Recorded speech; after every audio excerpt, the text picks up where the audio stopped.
Welcome to, I believe this is the 30th episode of The Book of Jake. My name is Jake Abdullah. Before we introduce our guest, I got a guest finally who's bigger size than me. I like to think so.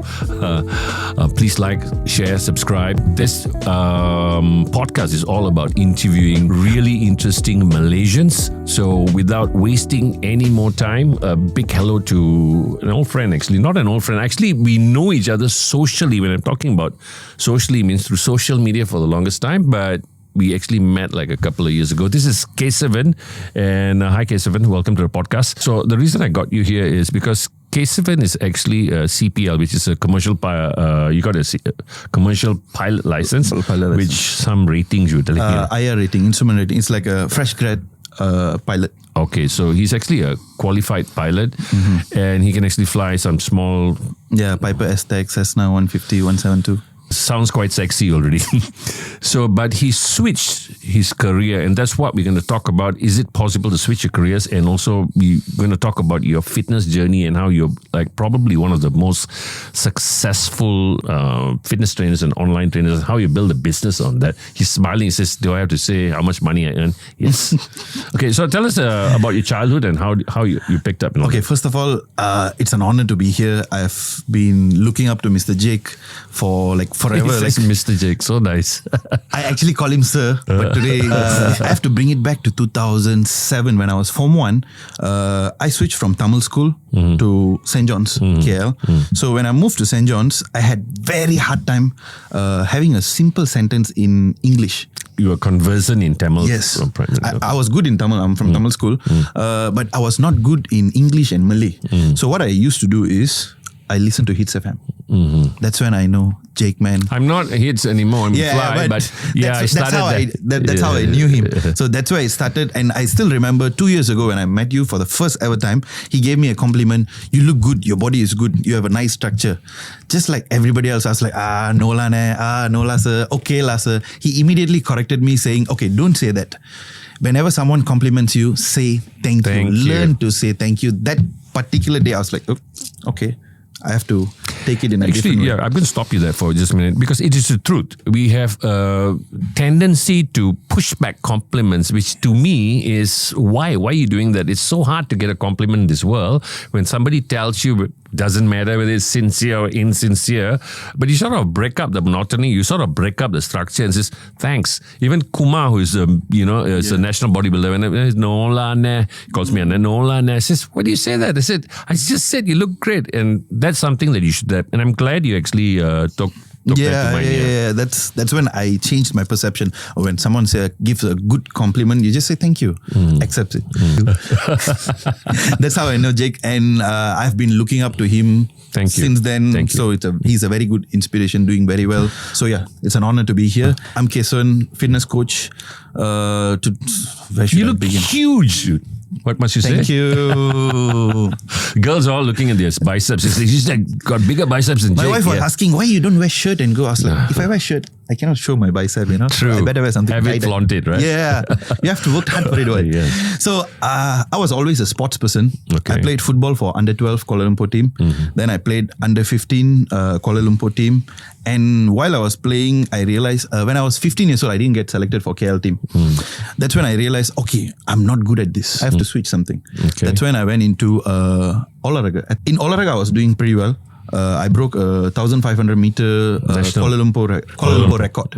Was 29 years record. I broke in 2009 and it's still there. And I finished my SPM. I'm from Puchong. Puchong is... I wanted to say I'm sorry, but no, I'm just kidding. So I'm from Puchong. Back then in 2010, 11, 9, that time, Puchong was a bit like a rebellious place. I grew up with a lot of different boys. So my parents were worried I will end up like in a bad way or drugs or crimes or anything. So what my dad did, just one fine day, he told me, next week you're going to go to Philippines. I was like, why am I going to Philippines?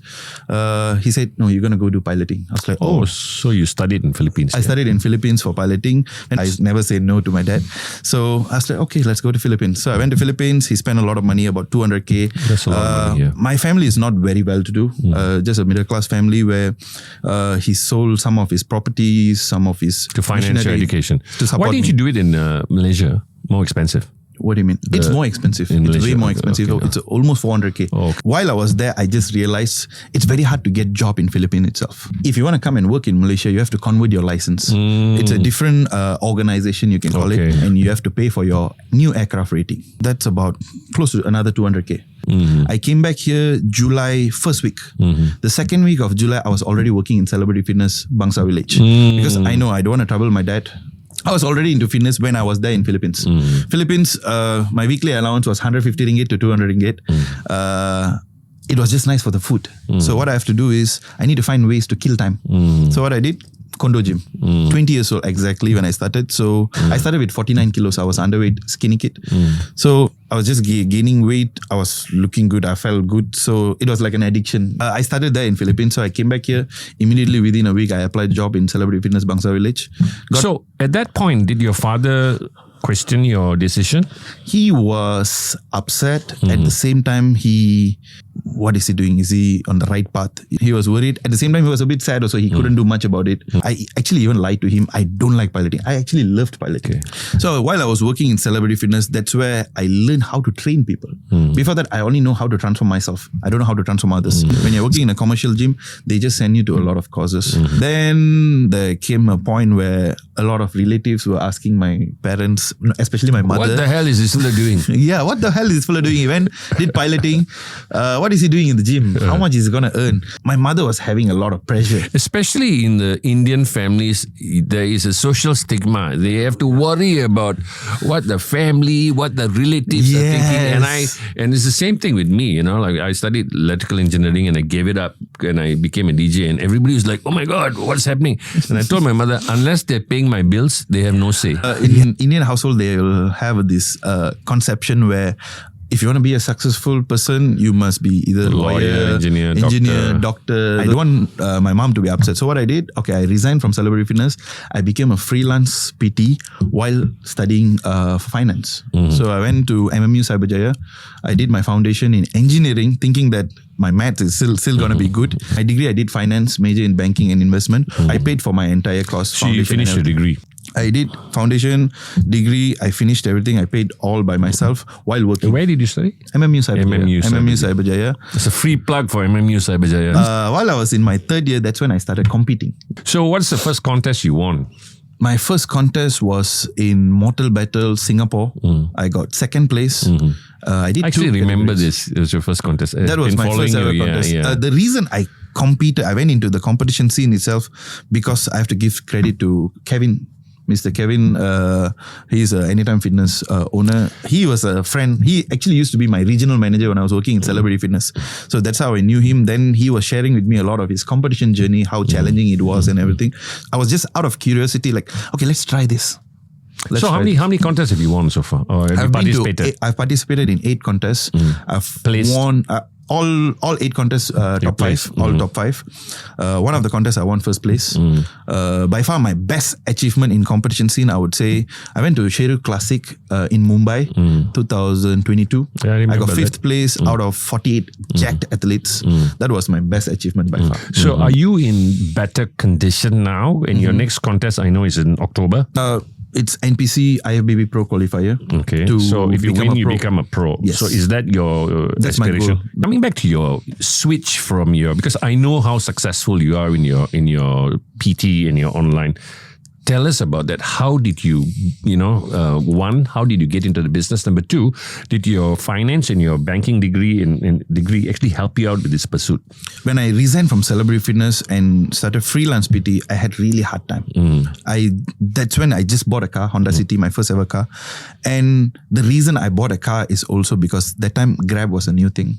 Because I know moving from a commercial gym to a freelance, it's going to be tough. Because I cannot be bringing all my clients with me. Because I was based in Bangsa Village. Then I moved to Cyberjaya. I don't know anyone over there. So I have to find another source of income. So I bought a car at that time. So I was driving Grab. There were days where I won't have any notes, cash. I'll only have coins. So in the morning, I'll go to a 7-Eleven. I'll buy a butterscotch big loaf. I'll be just eating that the whole day. Until by night, I'll have a lot of cash. Night dinner, I'll go have some good meals. So I've been through that kind of situation. So while doing freelance over there and Grab here and there, my girlfriend that time, I mean my wife now, she gave me an idea. Why not you start posting videos in social media? She's like, okay, we used to work out together. So she said, I'll record for you. You just post. Just post, share and share. Let's see how it goes. So that's how I build my social media, by just sharing my diet food, my training free videos, content. You're just giving out free content. Just giving out and all. So after a year of being active in social media, I decided, okay, why not we start online coaching? So back then, we hardly hear online coach in Malaysia. But of course, I got the inspiration from all the Westerners, a lot of Western fitness influencers. I was like, okay, why not we start? My first month, I still remember I had only 3 clients. That's okay. Still not too bad. One of them was my cousin sister. 2 of them my school seniors. Okay. Fast forward, it just grew and grew and grew. And now every month about 100 plus minus clients. That's phenomenal. So you grow from 3 to about 100 clients. 100 clients plus per month. Per month. So that is your main source of income. That is my main source of income. Of course, personal training also. Personal training is something that I enjoy doing. I love talking to people.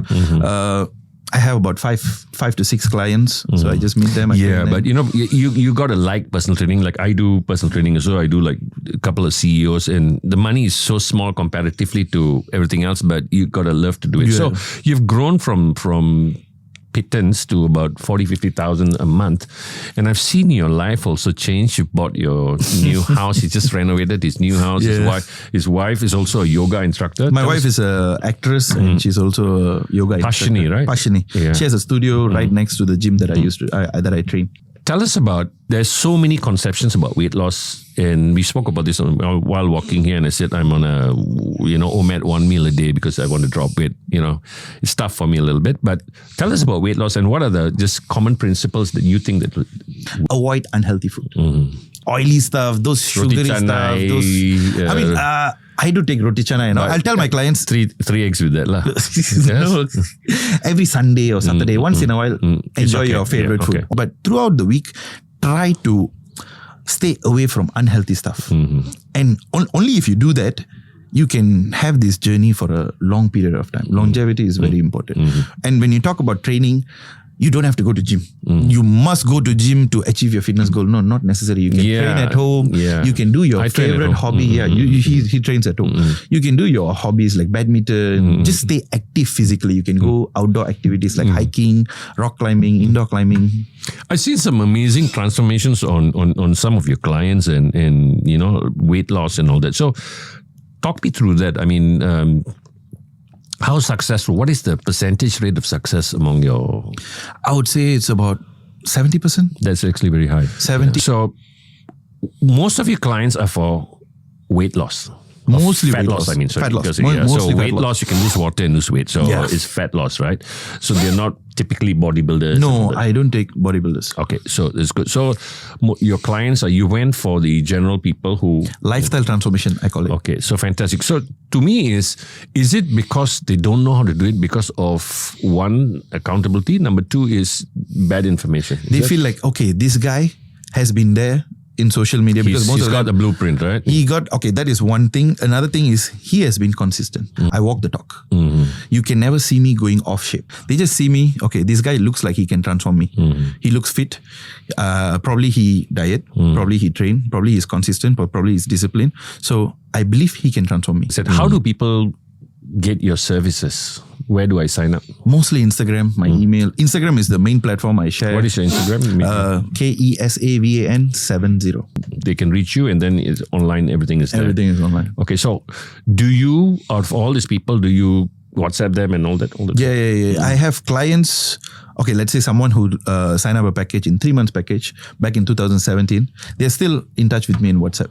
There is no such thing like, okay, you took 12 months package or 6 months package. Okay, after the program is over, done. No, I'm still in touch. But will that take so much of your time? Will your wife be checking your WhatsApp all the time? Is he talking to a client or a girl? But I love that. Yes, I love that. I just got a message like 3 months ago. 3 days ago. 3 days ago, I received a message from my client. She's an old client back in 2020, if I'm not mistaken. So she came to me with PCOS issue and she was overweight and her doctor told her that she couldn't get pregnant. So at that time, she reversed the PCOS. She lost weight. She got lean and stuff, and recently she got pregnant. Oh, I was so happy. I actually got into tears reading the message. I was very happy to this kind of small happiness. These things are the ones that spur you when you're improving people's lives and all. So that's fantastic. So I think we've covered most of it. But what I really like is that you can pivot your career. You studied, become a pilot, then you came to a point where you says, you know what, because of situational issues that you pivoted into fitness, and because you realized that, you know what, I'm going to monetize that. Then you met Pashini, and she's also passionate about this and how you're driving it. So what's next for Kesavan? I know you bought a house, you did up your house. I've been following, by week by week, I see where he's renovating and all that. You finally moved into your house and all that. You got a son who's growing up fast and all that. He was born almost on my birthday. October 9, 2 days after my birthday. Yeah, I was predicting it. What's next for you? Right now, I'm focusing on my competitive career, my bodybuilding career, because fitness as a coach, it's a job, it's going on. It just goes on and on. Right now, I want to achieve something in bodybuilding because I have competed 8 times, started in 2018. I'm still newbie. I would consider myself still newbie in the competition scene. You got a great coach, Kumaresan. Yes. Shout out to Kumaresan. Just an amazing dude. He refuses to call me by name. He'll call me Anne. So, So he's amazing. He has been helping me since 2019. So knowledgeable. So right now, that's my goal. I want to achieve something great. On a national level, I'm sure you can, but which level? On a global I want level? to be a pro athlete. Your bodybuilding competition, what after your bodybuilding, how long do you think you can continue with this journey? Forever? Forever. Forever. Forever. So there is no safety net. What happens? What happens? Personal trainer. I also have another, I love cars. So I always wanted to start a car rental business. Okay. I always, I did finance, right? So I wrote down the entire business plan. It's still in my phone notes. I don't know. I haven't kickstarted yet. Maybe one day. Okay. So before we end, 3 tips you can give somebody, because you're such a fitness guy, 3 tips you can give somebody who is, it's tough. People get into it to me, it's very cyclical. They get into this vicious cycle of, coming into the new year and building their resolutions. And then by February, they're giving up. 97% of the people who start resolutions will quit. And then they try, and then they come to like September and they say, you know what, I'll wait till January. So what do you give and how do you motivate people at these 3 tips? The most overrated word in fitness is motivation. I feel like I agree. motivation. I spoke about this a lot. You need motivation is just a bullshit word. I don't believe in motivation. When you feel like, okay, I need motivation. No, you don't need motivation. You need discipline. Discipline is the right word. So how do you build discipline? You have to start something. Let's say you're going to start 2 good habits. Just continue that without failure. And then when you get comfortable, add 1 more. Yes, add 1 more, add 1 more, add 1 more, add a lot of things. That's how you would build discipline. Never feel like, okay, I don't have motivation. I don't have motivation. Just look and find ways to build your discipline. If you have discipline is like doing things that you don't like, or doing something even on your bad days, not only on your good days. Okay. That What's is the second thing. Be very consistent. No matter what you do, not just fitness, in general, whatever you do, be consistent. Just like my first year in online coaching experience, my first month was only 3 clients. Fast forward 7 years, it's different. The third thing I'm going to ask you is, I might embarrass my ladies. I'm going to ask him to take off his shirt and so, are you comfortable with that? No, I'm good. Okay, so would you be able to show your pre-competition form now? He's actually going to do it. So ladies, calm down, okay? Go ahead. I wish I removed my body hair. Oh my God. So double bicep pose. Fantastic. Like, do you have to shave before you go to a contest? I supposed to shave today. Should have shaved, become lazy. Why did you shave? But you're in amazing form. So we're going to leave it at that. Guys, like, subscribe, share, and please, if you want any tips on weight loss and all that, go to Kesavan70 in Instagram. I'll also link it and you can check it out. Thank you for having. Thank you so much for being here. It's a pleasure. It's an honor. It's an honor. It's amazing. Thanks, guys. Again, like, share, subscribe. I'll see you guys in the next episode.